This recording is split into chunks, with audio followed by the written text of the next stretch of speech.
So now let us start with the experimental verification of refraction of light through a glass prism. So now, as you all can see, we have taken a white sheet and the white sheet is kept on the soft board. To secure the white sheet at its place, we will be using two thumb pins on the opposite corners so that the sheet does not move and reduces the chances of errors, and we get the proper result. So now the sheet is secured. Now we will be taking a prism, but when we will take the prism, one thing should be taken into account. As you all can see that this prism is broken, right? It is broken from the edges, so it can interfere with the result and there can be some error. So avoid taking such prisms. So we'll be taking another prism. As you can see that its edges are smooth and they are not broken from any side. So we will be going with this prism now. Now let us keep the prism on the sheet and very gently we will place the prism on the sheet and it should not move. Let us make the boundaries of the prism. We get good boundaries and make sure that the prism is not moving. So we all can see we have made a prism. Then we can complete the rest of the portions ourselves. So this is how we have made the prism. Let us do the labeling. A, B, C, and prism. The angle of prism is 60 degree. So we all need to know that. Let us mark the different mediums. So this is the glass prism. This is air, and on this side also there is air. Air is optically rarer medium,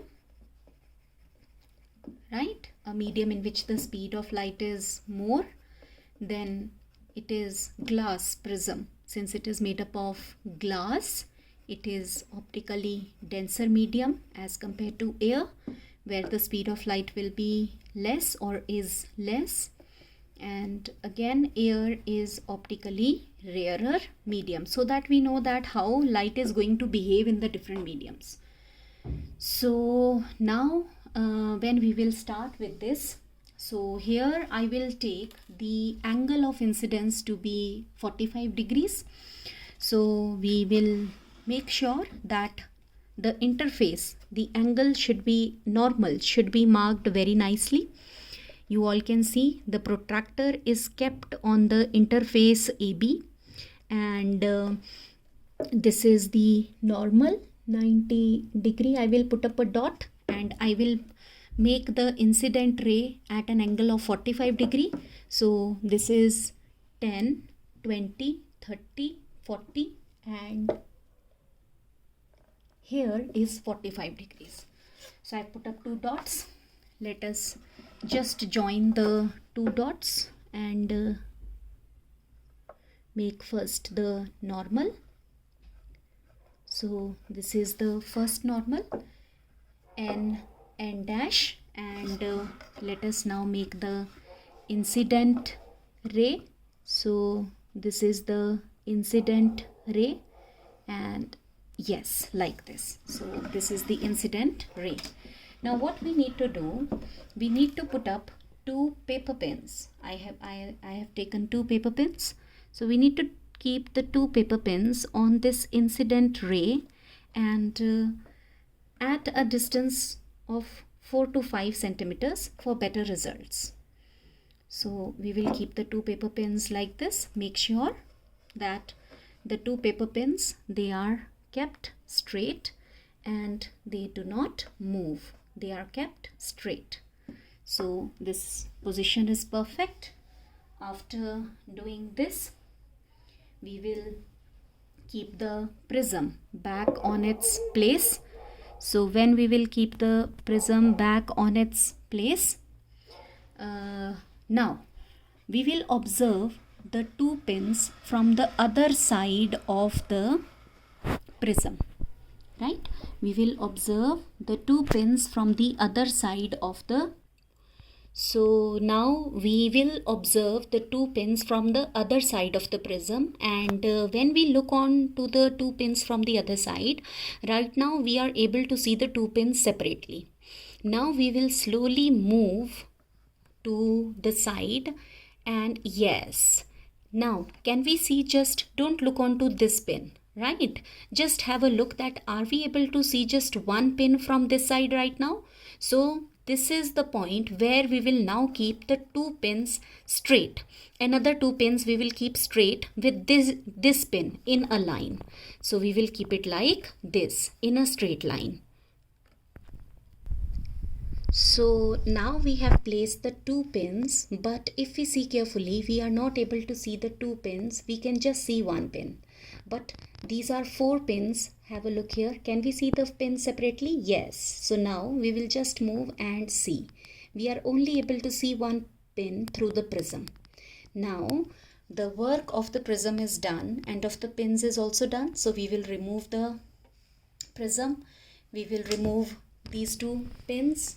And the two pins that we kept at this point, we are going to remove these also, and just where we kept both the pins, now we will be joining the 2 points, and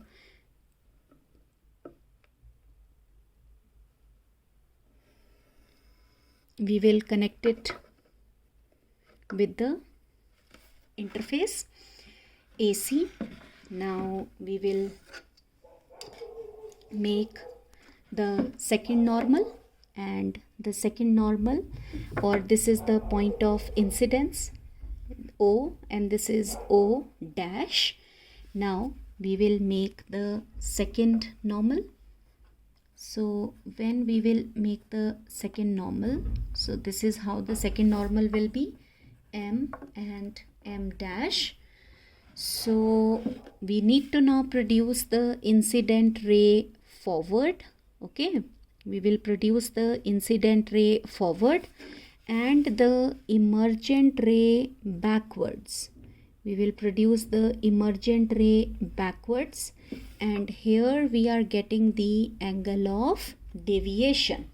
So we are getting the angle of deviation. This is the angle of prism. Incident ray and the normal is the angle of incidence. Emergent ray and the normal is the angle of emergence. So only what we have to do is now we have to mark the angles. So this is the angle of deviation. It is produced between the incident ray, which is produced forward, and the emergent ray produced backward. Now we are going to connect the 2 points of incidence O and O dash, and when we connect it, we get the refracted ray which is inside the slab. So now between the incident ray normal angle of incidence, this is the emergent ray, and the second normal M dash angle of emergence, angle of prism, and angle of deviation. Now is the final work that we all have to find out. So we have to find out a relation, that is angle of incidence plus angle of emergence, that is the sum of angle of incidence and angle of emergence should be equal to the sum of angle of prism and the angle of deviation. So it should be equal to this. Now when we are going to do this, so let us all mark the angles. So now using the protractor, we will find out the angle of incidence, and yes, so we will write here angle of incidence comes out to be 45 degrees. We have taken it to be 45 degrees.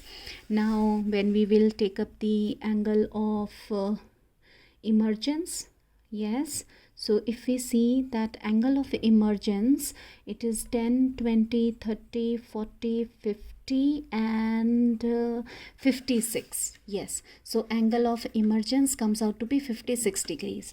Now do we understand one very important fact here, that in case of a glass prism, angle of incidence and angle of emergence, they may not be equal, but in case of a rectangular glass slab, they will be equal if there is no error. Then angle of prism, for this it is 60 degrees, and when we will take the angle of deviation, let us mark the angle of deviation, and we will now calculate it to be, yes, 10, 20, 30 and 40. So it is coming out to be 40 degrees. So we have written all the individual angles. Now we have to just find out this result. So angle of incidence 45 degrees, angle of emergence 56 degrees is equal to angle of prism 60 degree and angle of deviation 40. So 60 plus 40 is 100 degree, and 45 and 6 1, and it is 101 degree. So yes, this result is fine. There is an error of just 1 degree, so that is like acceptable, but we have somewhat followed this final verification, and this is how the result is to be done. Thank you.